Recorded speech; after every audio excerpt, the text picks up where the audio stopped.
What's up, guys, and welcome back to Wake Up Entertainment. So there is a witness that I'm about to show you that testified at the Joslin Smith trial.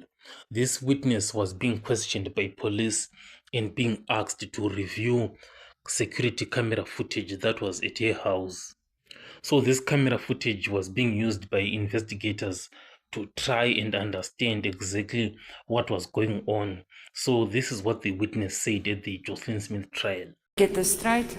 Is it possible to enter the house either from the back door, kitchen door, or from the front door without the camera catching that footage, recording that footage? Nee, is in so 'n posisie dat hy moet vir jou optel. It is in such a position that it must pick you up. All right, so Sergeant Fortuin, the policeman, asked you to look at the footage of a specific day. Which day must you look for? Hy het my gevra om die 19de te kyk. He asked me to look at the 19th. Is that 19 February 2024? Die 19 Februarie 2024. Ja, dit is reg. That's correct. Maar daaidag ek kon nie sien of nog die goed gereis het of wat nie, want ek het nou net myself opgetel en die kinders. Ek het ewens die 18de se goed ook gaan kyk, maar ook net vir my en die kinders. Ek het die 20ste se ook gekyk, maar dit was ook net ons. Ek en my kinders. And on that day when I looked for the footage of the 19th, my lord, I don't know whether was it erased, but the only thing I could pick up for the 19th was only myself and my kids. The previous day of the 18th as well, and the 20th as well. Nothing else except me picking up my kids. Did you, when viewing the footage of the 19th of February, did you see Kelly Smith, accused number 3, entering your house and working in the house and leaving again? Nee, ek het van die oggend af, van so pas 7 af, het ek die video gekyk om te kyk of ek vas sien, maar ek het niks van Kelly gesien daar nie. No, my lord, because I started to look for footage from 7 o'clock in the morning to see whether would I see her. I didn't see anything of her on the day. If you say you started from about 7, until when did you view the footage for that day? So this witness that is testifying at the Joslin Smith trial, she has a security camera that is attached on her own house, and she can see all around her own house.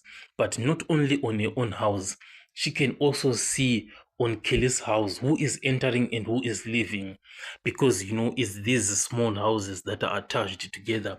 It's not like these big houses with huge yards, but these are small houses. So she could see who is entering and leaving Kelly's house. So during the investigations, the police then came and inquired about this security camera, and the police asked this witness to review footage on 19 February 2024. That is the day when Joslin Smith went missing. So the footage that was reviewed, as she said, was from 7 a.m. to 2 p.m. So from that security footage now, the witness confirmed, and even the investigators themselves, they did not see Kelly entering or leaving the house during that time. So this is very, very important for the investigators, because what it tells is that Kelly was not at the house during that time period itself. This is very important evidence. So how does this evidence help the investigators? This evidence helps investigators as corroborative evidence, because there are other people, other witnesses who say they saw Kelly at a car wash, they saw her going to a white car. And this security camera, contradicts Kelly, who might have said that she was at the house at that time. So now with this camera footage, we now have 100% proof that Kelly was not at that house. Some of these witnesses were also saying that they had seen Kelly, making movements within the community.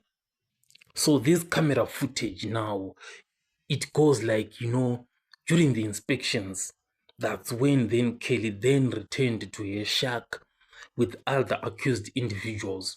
So this event, it draws like, what was Kelly doing? She then returned back. Where was she all along this time? So the next question that the investigators have to ask Kelly is that, where were you on this time period from 7 a.m. to 2 p.m.? But the unfortunate part is that they cannot get that information from Kelly because she just doesn't want to let it out. So obviously the prosecution is definitely going to be using this footage to challenge Kelly Smith's account and establish inconsistencies in her statements. And obviously the defense, I can only see them maybe saying that the footage was tampered with and stuff, but I cannot see them winning this one on the camera footage itself. They have to challenge other pieces of evidence, but not this camera footage. I don't think the judge is going to accept this tempered argument. Another big thing is that this witness actually told Kelly that your boyfriend, was being considered as a suspect number one. It's another piece of information that this witness gave to Kelly. But there is a sad part about all of this. It's that the prosecution, during the examination, they did not question this witness as to, after you told Kelly that your boyfriend is a suspect, how did she react? Because we wanted to hear what the witness was going to say when looking at Kelly's face. Did she get sad, or did she walk away and try to think about it more? Because that piece of information is very, very important when doing investigations, especially considering that the police is looking at that boyfriend as a suspect. So you definitely want to know Kelly's reaction and then try to piece together all the information based on her reaction. So it's actually said that the prosecution did not question this witness on Kelly's reaction after hearing that her boyfriend is a suspect in this matter.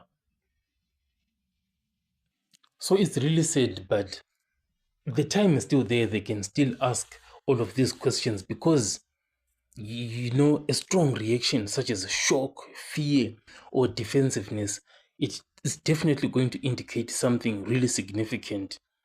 And the lack of reaction, it's something noteworthy, like, okay, the boyfriend does not matter. And as they always say, action speaks louder than words. Obviously, there are reasons why the prosecution might have missed asking this question, and it is that they are like focused on other evidence and other lines of questioning, such as the camera footage, financial transactions, etc., etc. They might have deemed those details more crucial to the case.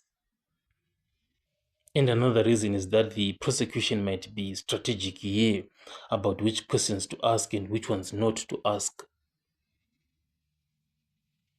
But again, it's disappointing, but you never know, with the heat of this trial, it's possible to miss this information. So this is at least what I picked up from yourself with the camera footage. What other questions do you think the prosecution should have asked? I'll catch you guys on the next one.